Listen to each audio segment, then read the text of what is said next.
So of the three conic sections that we have focused on in this chapter, parabolas are probably the ones that are the most familiar, as you probably worked with functions of a certain form in algebra or geometry or what have you that generated these kinds of graphs that we're going to be seeing here. In this context, though, we will look at them in terms of points and lines, where the points that we talk about are single values called the focus, and the line is called the directrix, where it's focus singular in comparison to the foci for ellipses and hyperbolas. What we do is we take that point, that focus, and the line, the directrix, where the line doesn't hit the point, and look at the collection of other points whose distance from the directrix, the line, to the focus is the same.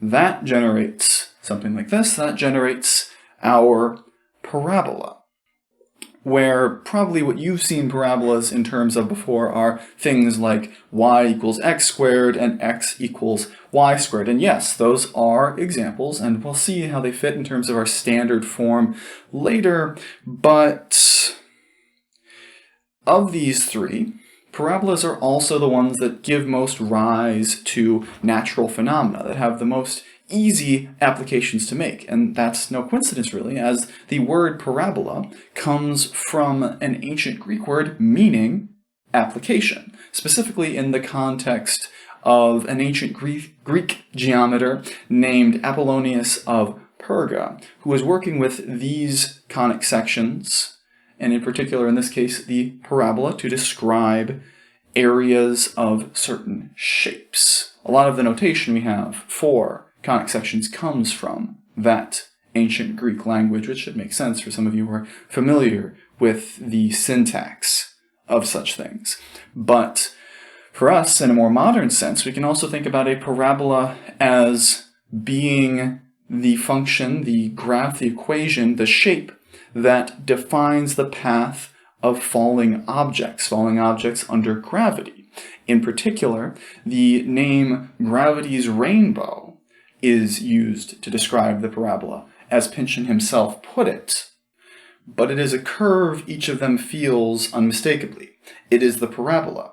They must have guessed once or twice, guessed and refused to believe, that everything always collectively had been moving towards that purified shape latent in the sky, that shape of no surprise, no second chances, no return. Yet they do move forever under it, reserved for its own black and white bad news certainty, as if it were the rainbow, and they its children.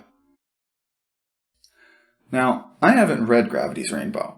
Nobody is, but I like the title. It describes the path of a projectile determined by natural law. And for that matter, it really does hint at an important relationship, a fundamental relationship between math, between calculus, and the physical world through kinematics. That is, between calculus and physics, which is a relationship that should make some historical sense if you give it the context of, let's say, a round red fruit falling on the head of a certain British scientist a few hundred years ago. Now, we're not going to talk too much about those relationships here. We're going to focus more on the graphical general equation side of things in this context. But I will say that if you go on to take calculus or physics and they don't discuss these things, I'd consider that a missed opportunity. Sounds like a bit of a stretch to me. In any case, for now what we'll look at more is the general way that we can describe these shapes, the general form, the general equation that we look at when we want to discuss parabolas.